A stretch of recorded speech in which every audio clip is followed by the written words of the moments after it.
Fishing season opens today in Wistful Vista, and most of the population is out at Dugan's Lake with hook, hamper, and high hopes.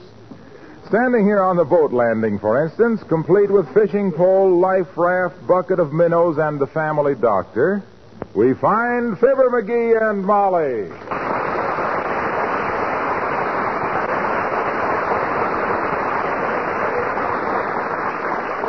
Boy, what a day for fishing. Ain't it beautiful, Doc?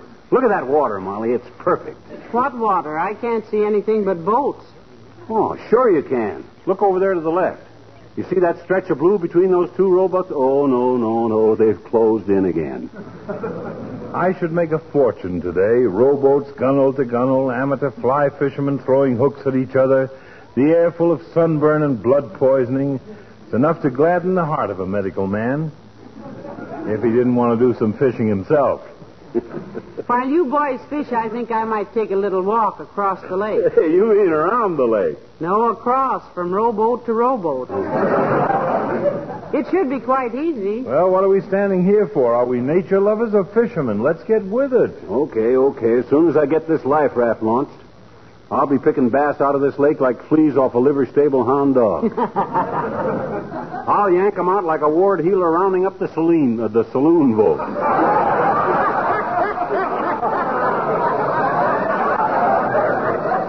Plate slip.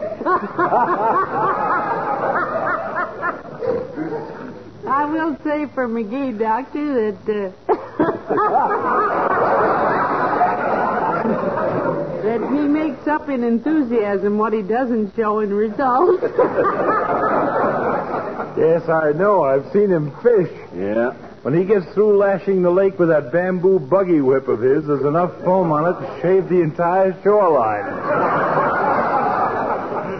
You only wish you had my technique, Fatso. Technique, he says. You betcha. You've been fishing here in Dugan's Lake ever since you deserted the Lewis and Clark expedition. And the fish you've caught to date wouldn't make enough chowder to wet a spoon. That there is a falsehood. I come from a long line of fishermen. My father was out fishing the day I was born. When he heard the news, he let a 12-pound pickerel off the hook.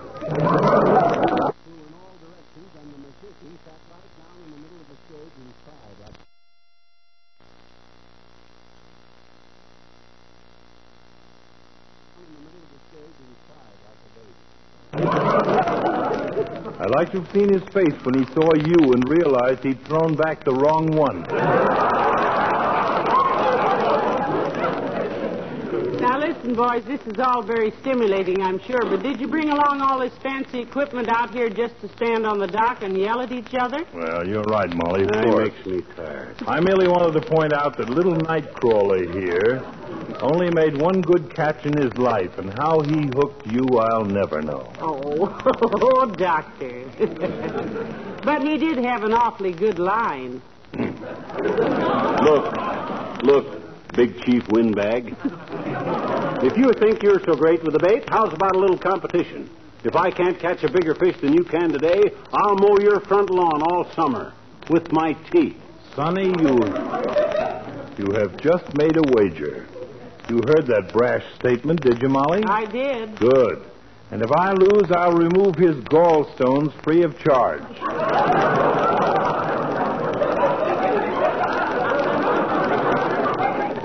I haven't got gallstones. You've got plenty of gall, and I can wait.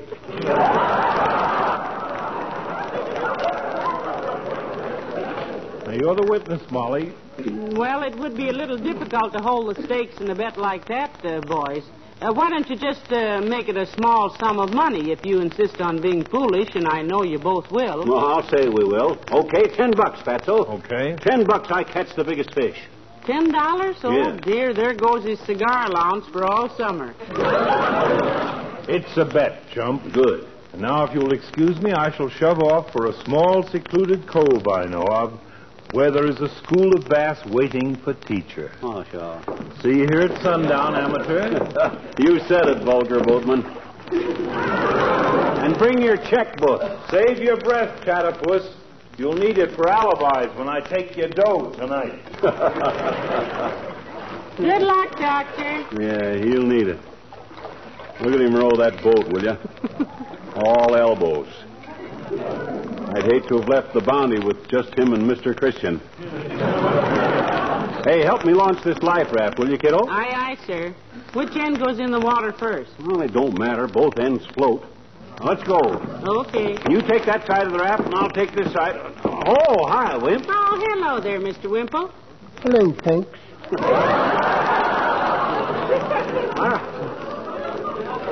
I was wondering if you were going to come out today, Wimp. Everybody I know's out on the lake. Doc Gamble, Wilcox, Mort, Toops, old McDonald from the bank. You a fisherman?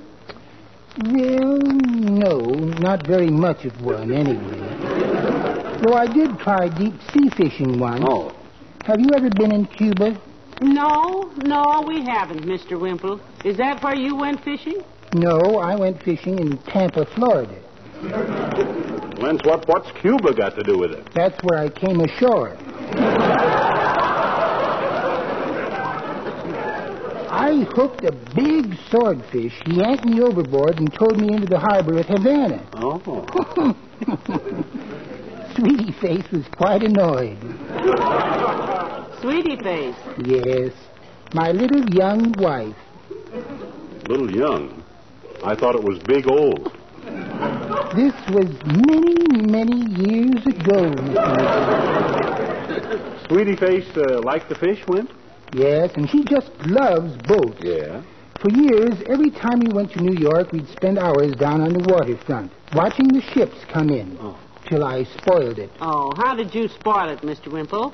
Well, one day we were watching the boats bringing in the Queen Mary, and I said to a man standing there, I said, you know, it always amazes me how many tugs it takes to get the old girl into her slip.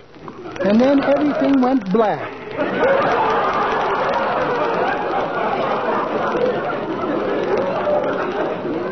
Oh, well, I can see why it would. Well, I'd like to stand here and bat the fat with you, Wimp, but I got a little wager on with Doc Gamble. Give me a hand launching this life raft, will you? Oh, certainly, but don't you think... Let her down into the water now when I say the word, Wimp. Easy now, easy now. You got it? I think so. Clumsy old thing, isn't it? Well, it's nothing to take to the senior prom, Mr. Wimple, but it's all right. Okay, now, let her in easy. There, that does it. Now, come on, Molly, take my hand. Get in. There we are. Give us a shove off, will you, Wimp? Yes, I will, but don't you think... I can't talk now, Wimp. Time's wasting. Give it a shove. All right. But I really think... Attaboy, Wimp. Here we go. Well, we'll see you later, Wimp. Heavenly days, that was quite a push, wasn't it? We'll be 50 feet away from the dock before we need the oars. Yeah. But I better have them ready. Hand me the oars, kiddo, so I can... Oh, my gosh. Hey, Wimp. That's what I was trying to tell you, Mr. McGee. Your oars are lying here on the dock.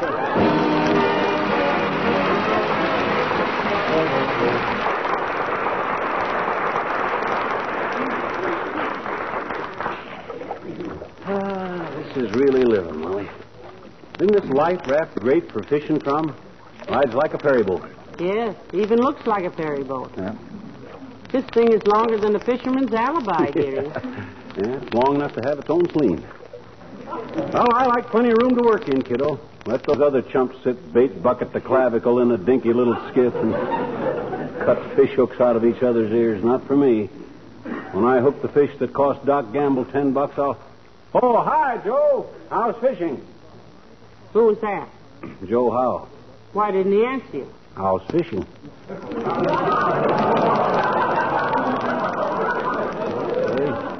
I'm sorry. No, gonna.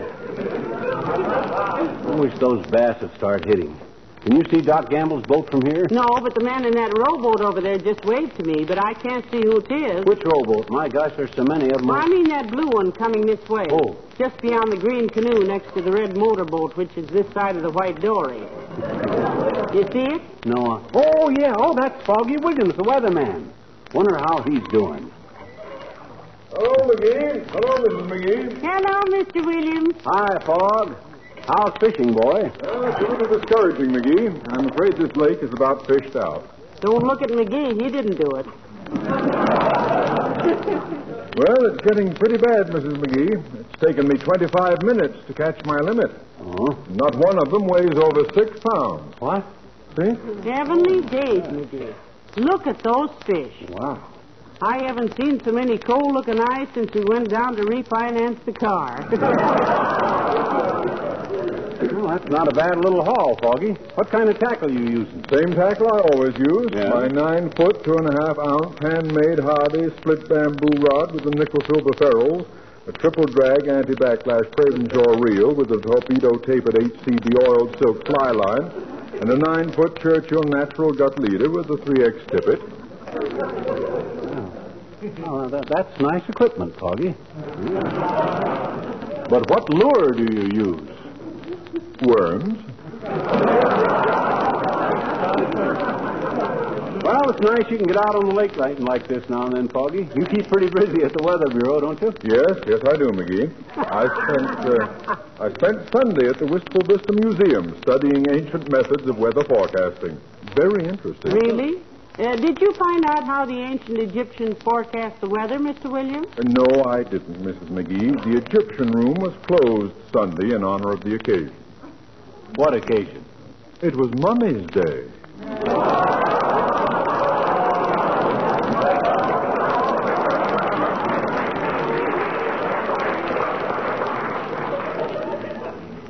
That's sweet.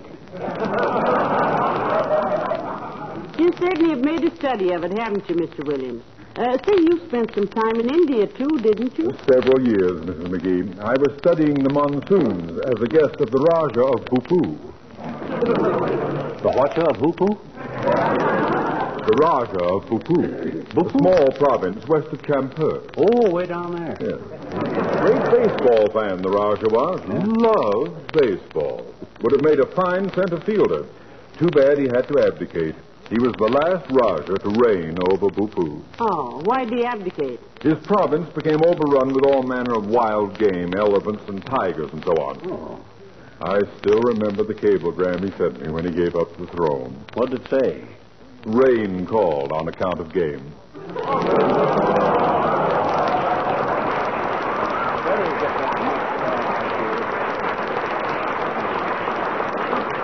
Look at him go, will you? My, isn't he nice? He must be a very good fisherman, too. There's no such thing as a good or a bad fisherman, kiddo. It's just luck or unluck. And this is going to be the luckiest day Dad, why ain't I catching any fish? Maybe the weather's too warm, or too cold, or too windy, or too sunny, or too cloudy. Huh? Maybe the water's too clear, or too muddy. Or you have the wrong bait, or you're fishing too deep or too shallow. Or they aren't hungry. Hey, where'd you get all those ideas? From you. Huh? Those were some of the reasons you didn't catch any fish last year. Well, personally, I think there's too many people on this lake. Look at all them boats.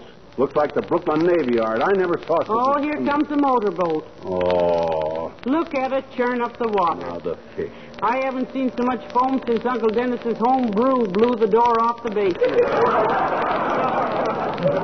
Remember that? Yeah. And jammed the meter reader into the coal chute? Hey, you in the motorboat. Get that sea going hot rod out of here. We're trying to fish here. It's Mr. Wilcox. You-hoo, Mr. Wilcox. Hi, Molly. Hi, pal. Catching anything? No, but you're going if you don't get out of here with that dad rat scum scooter. How many did you say? He didn't say. What? He said I didn't say, and get away from here with that waterlogged corn popper. Wait a minute. I can't hear anything. This engine is too noisy.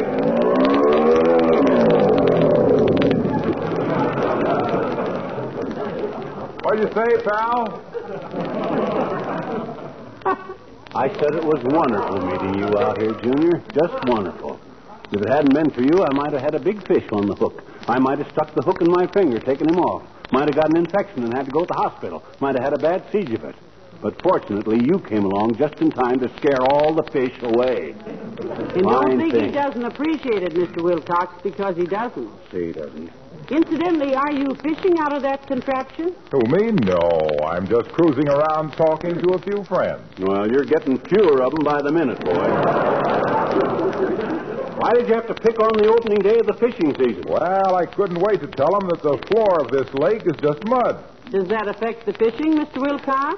No, but you know what the thought of a muddy floor does to a glow coat salesman. Oh. That's about as far-fetched as... I want to tell all these fishermen when they go home tonight with their muddy boots to tell their wives how Johnson's self-polishing glow coat protects their kitchen linoleum against dirt, dampness, spilled things, and homecoming anglers. Say, that's good. Why, sure. And speaking of anglers, you got more angles. I want to tell how that brightly gleaming glow coat luster brings not only added beauty, but also years of life to their linoleum. Good. How the fact that glow coat needs no rubbing or buffing, but shines as it dries in 20 minutes or less. Gives them plenty of leisure time to sit down and listen to those tall stories. And besides that, glow coat... Look, Waxy. Yes, pal.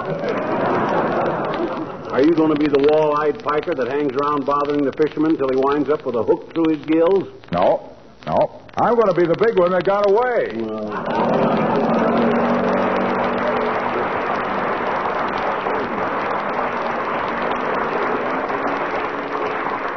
Well, that ought to scare the fish so bad they'll give up, McGee. Yeah. Say, maybe you're fishing off the wrong side of the life raft, or maybe your bait is wrong. Yeah, I sure wish I'd brought some flies with me. I wish I had some of the flies I used to tie at the fly tying factory. I didn't know you worked as a fly tyer at the fly tying factory, McGee. I never told you about tying fishing flies for the fly fishermen at the Fleer Fly Factory in Peoria. You never did. Well, baby, I will. Pull up a gunnel and sit down. You see, the Fleer Fly Company had a fleet of planes, and a flock of flyers that would fly us fly tyers around to fly ties for fly fishermen. Yeah? We'd fly in, tying flies on the fly, tie a few more flies, and fly out. Yeah? I got so good at tying flies that I could tie a fly with one hand and tie my tie with the other, and there wasn't a fly tyer in town that could tie me fly tie. Because I tied twice the flies the other fly tyers tied, and when one of the Fleer's flyers flew me and my flies out for some fly fisherman, I guess I must have been the high-flyingest, fly-tyingest, fly-by-night fly tyer that ever tried to fly on the fly. And between my high-flying, my fly-tying, and my tie-flying Fleer's flyers and my flew... Hey, don't step out of the boat, Molly. Where are you going? Well, we drifted against the dock area. I thought I'd go to the car and get some cold cream. I'm getting a little sunburnt, you know. Okay, well, hurry it up now. We got to get back out there and catch some fish. Doc Gamble gets a bigger one than I do. Hey, mister, watch your boat. Huh? I'm fishing off the dock here. Oh, hello there, sis. Hey, Molly, here's Teeny. Oh, hello, Teeny. I'll be right back, McGee. Now, don't go away. Okay. Well, how you doing, sis? Oh, just dandy, I betcha. Oh, boy, am I having fun. What you fishing with? A bent pin, You are, huh? What you got on it? a string, and a pole. No, you don't understand. I'm trying to find out what you're fishing with. What's your favorite tackle? Oh, my favorite tackle. That's Willie Toops. He's the best tackle in the 4th grade, I betcha. Look, sis, what I'm trying to get at is this. What are you fishing for? Just for fun. Cut it out now. What do you expect to get? Home before dark.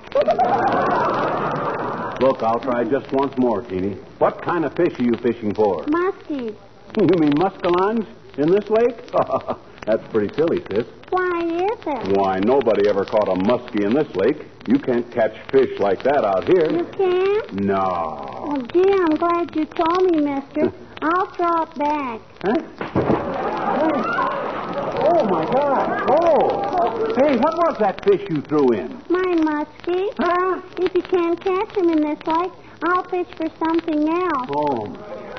Now be quiet, will you, mister?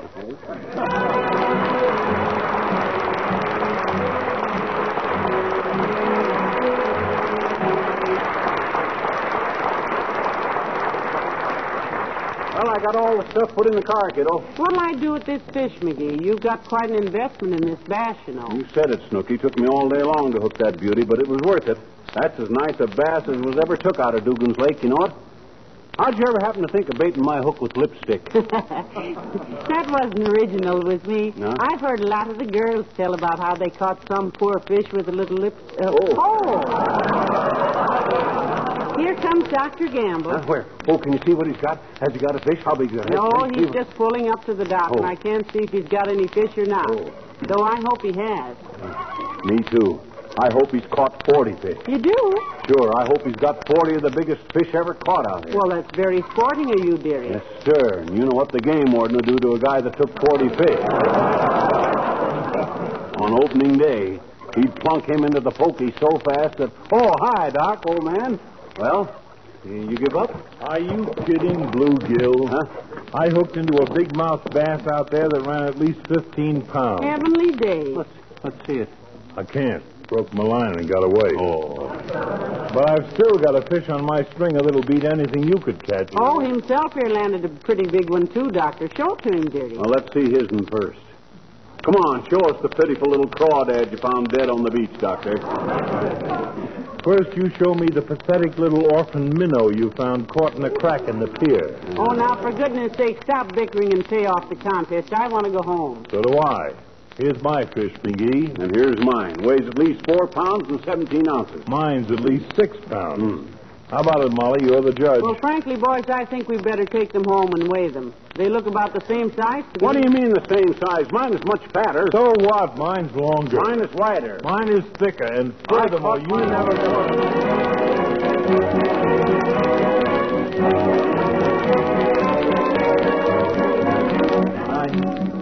Gentlemen, I'm happy to report that this fish here on the kitchen sink, caught by Dr. George Gamble, weighs an even 4 pounds, 6 2/3 ounces. Ah, what did I tell you, Hackle Tackle? You can't fish in the same lake with me. Throw his tired little tadpole on the scale, Molly. Very well. My goodness. And in this corner of the sink, weighing in at an even 5 pounds, we have the winner and new champion, Mr. Fibber McGee. Yes, sir. Just enough more. Well, I'm sorry, Doc, old chap. Nice try, kid. Sporting of you, old boy. Yeah. But the best fish won. You betcha. That bass of yours fooled me, McGee. I didn't think he was that heavy. Well, he's pretty fat, Doc, and you know... Hey, what you going to do with him? Hey, give me back my bass. Relax. I'm just going to take him out on the back porch and clean him for you. No. I want to see what these bass are eating so we'll know what bait to use the next time. Oh, no, don't, Doctor. Put that knife down. You might hurt your hands. You couldn't operate. Give me back my fish. I'll clean it later. You don't... No trouble at all, my boy. Huh? No. It'll just take a minute to open him up and...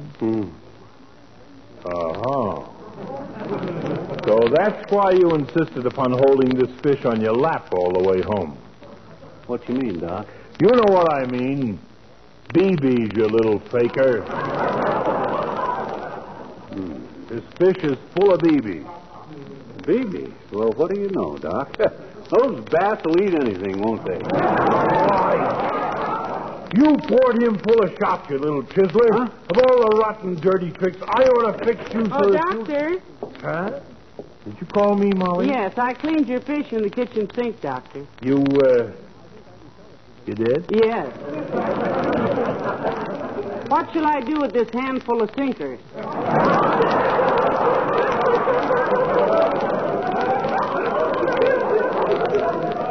That poor fish was just chock full of lead sinkers. Oh? Those bass will eat anything, don't they, McGee?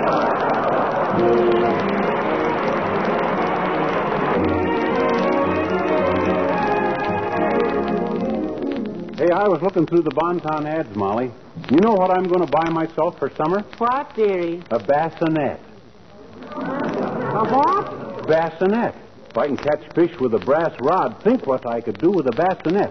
I could drag out more... Oh, no, dearie. What you mean? No,